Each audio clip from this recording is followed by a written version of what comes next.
So hey everybody, it's Joel, your photo troll. I just wanted to show you all this new thing I got. It's a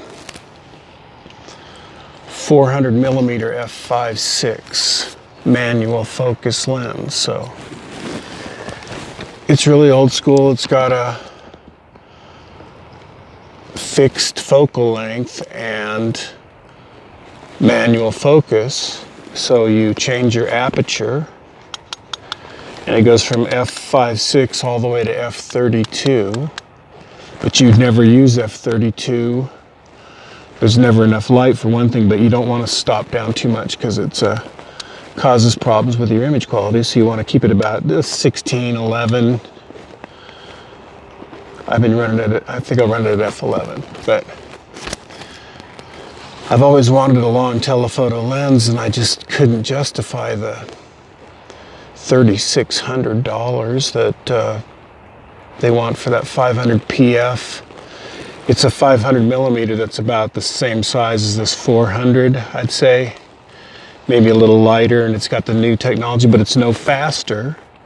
So it's just 100mm longer and a little bit lighter for $3,000 more. And it's got the really good vibration reduction, and the really good autofocus. So that's a lot of the price, one of those, I guess, but I have manual focusing skills. I came up with that Nikon 135mm f2.8, and that's just, no stabilization, no autofocus, no nothing. So you set your aperture to whatever you want it to be, and then you concentrate on your focus.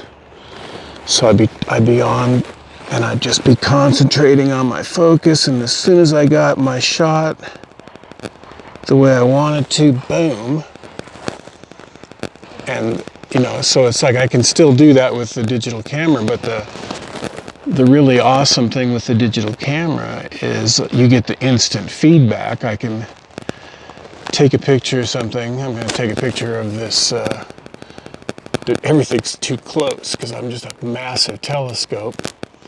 But I'm just going to take a picture of the top of this pine tree of my neighbor's here. And I can look at it. Oops, I'm tangled. But I can just look at it immediately and see what it looks like. And oops, probably, yeah, sorry about that. But I can look at it and just make an assessment. I can say, oh yeah, I can see that,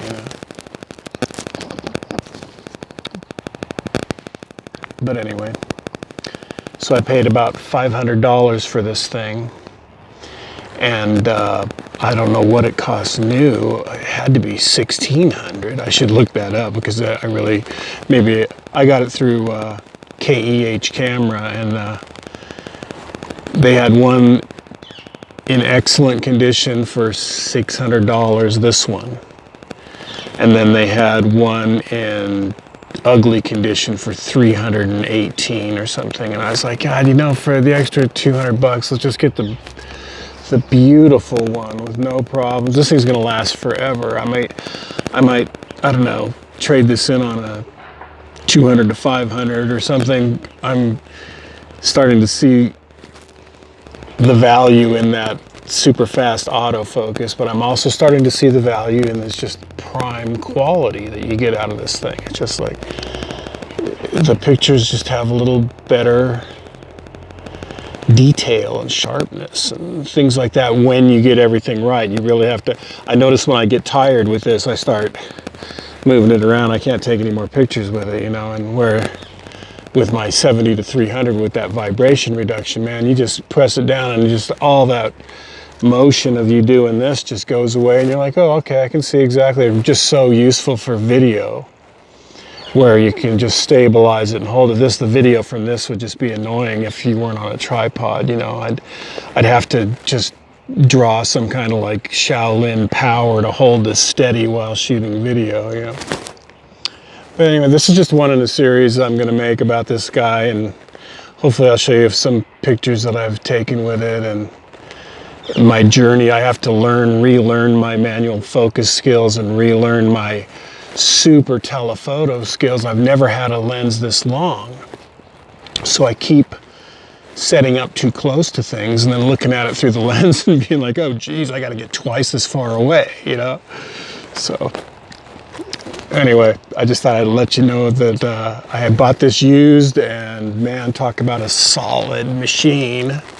Just solid metal and glass and in really good shape. So I think it's a worthy investment for me personally. I'm having a lot of fun playing with it. So this is Joel, your photo troll. I'll see you down the river.